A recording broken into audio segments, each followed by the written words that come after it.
What's going on there, YouTube, and welcome back to another comic book video. Okay, guys, so we are actually going to continue our coverage over Spawn for Spawn Sundays. And matter of fact, we're going to pick up with Spawn number 11. Now, don't freak out, because I do know we're skipping over Spawn number 10, but there is a good reason why. And the reason why, because when it comes to Spawn number 10, I felt like it wasn't a book that was so important for our coverage over Spawn. Now, I could be wrong actually, because I haven't read that far into Spawn to make the right choice, I feel like. But for right now, for the sake of our coverage, I'm not going to cover Spawn number 10. Now, we may come back and cover Spawn number 10 down the road as I read deeper into Spawn, but for right now, I'm not going to cover it. And matter of fact, I did hear that later books actually kind of tell us what happened between Spawn number 9,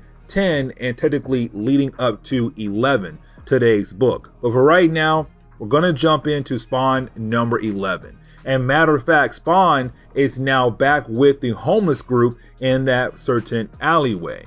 And so as we jump into Spawn number 11, we actually do pick up right now with Spawn being woken up by some homeless people who of course stays with him in this homeless group. Now, when it comes to the homeless people, they were kind of worried about Spawn because he technically fell asleep, but of course he was talking in his sleep, and of course they were very worried for him. Now, once they do wake him up, and of course he's able to calm down, he realized that he's right now back with the homeless group in this alleyway of theirs. Now, while they're all kind of hanging out and try to catch their breath as Spawn woke up so crazy and wild, you did have the homeless group ask Spawn a certain question. And of course that question is, what is your origin?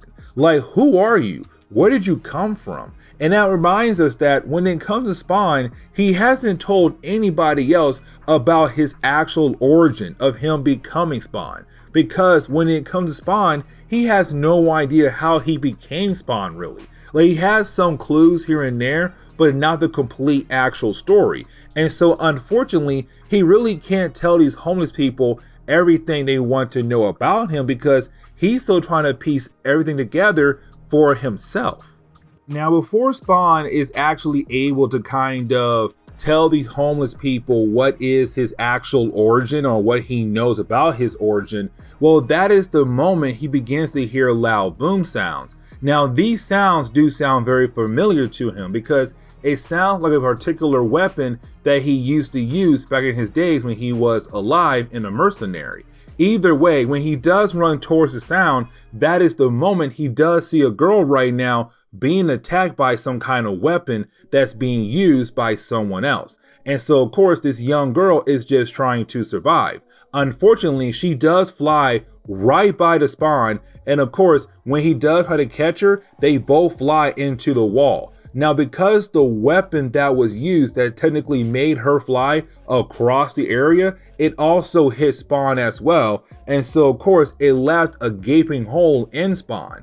And so when it comes to the rest of the homeless group, they believe that Spawn is dead, and which honestly, yeah, I would too. Now, of course, when it comes to one of the homeless guys who's technically freaking out right now because Spawn just technically died right next to him, and so did some random girl, well, that is the moment you do have this big guy appear out of nowhere holding a very powerful weapon and plans to use that powerful weapon on this one particular homeless guy that Spawn is friends with.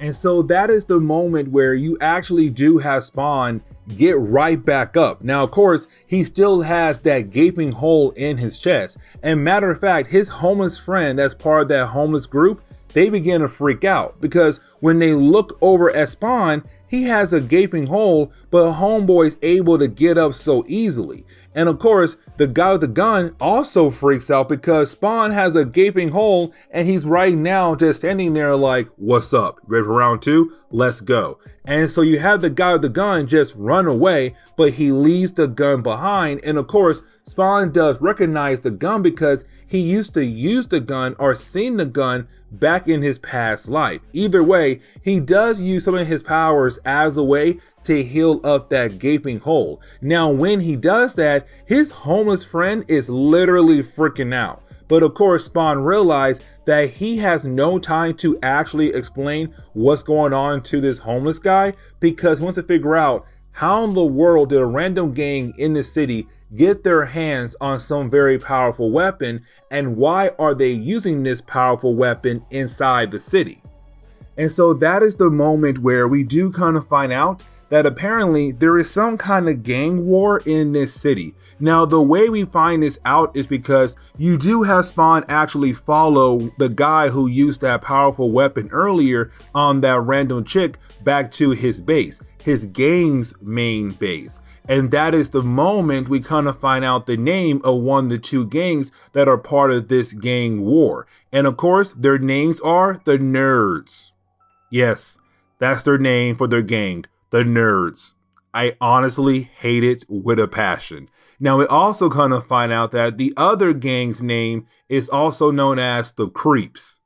So you have the Nerds and the Creeps right now in this gang war, and they're fighting over a particular area. And of course, the area they're fighting for is the alleyway the homeless people use as their home. And so right now, Spawn's saying he has to get rid of both gangs as a way to protect the home of the homeless people. But on top of that though, these gangs are using very powerful weapons that don't need to be out in the streets at all. And so this is technically Spawn saying, I'm going to make sure that both gangs are actually dealt with to make sure that alleyway is safe for the homeless people.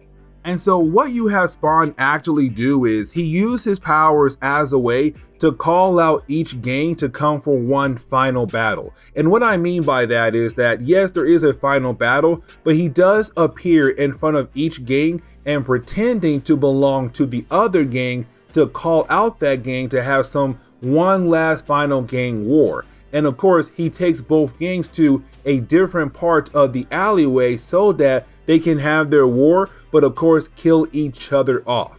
It's Spawn right now just using his powers to technically force a war, but somewhere else, just to make sure that both gangs are dealt with so that the homeless people will not be affected at all. And so it does lead into a huge gun blazing battle, blood everywhere, people are dying, it's crazy like no other. But of course, it's just right now Spawn saying, yes, please kill each other off, so that I can make sure the homeless people will not be affected by you guys at all. But once you have the both gangs kind of died off, you only have one person left alive, and that person belongs to the Creeps.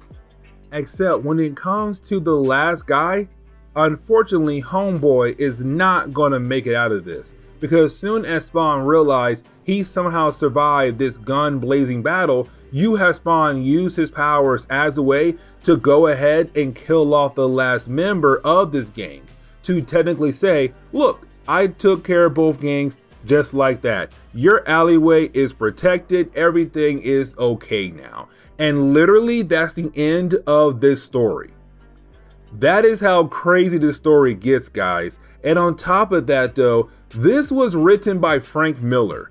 And of course you're kind of wondering, Frankie boy, is where you kind of begin to fell off as a comic book writer? Because this story right here was something. I mean, honestly, it was something. But either way though, this is where we are going to end today's comic book video. So please leave me a like down below and subscribe. But guys, I'll see y'all next time. Later.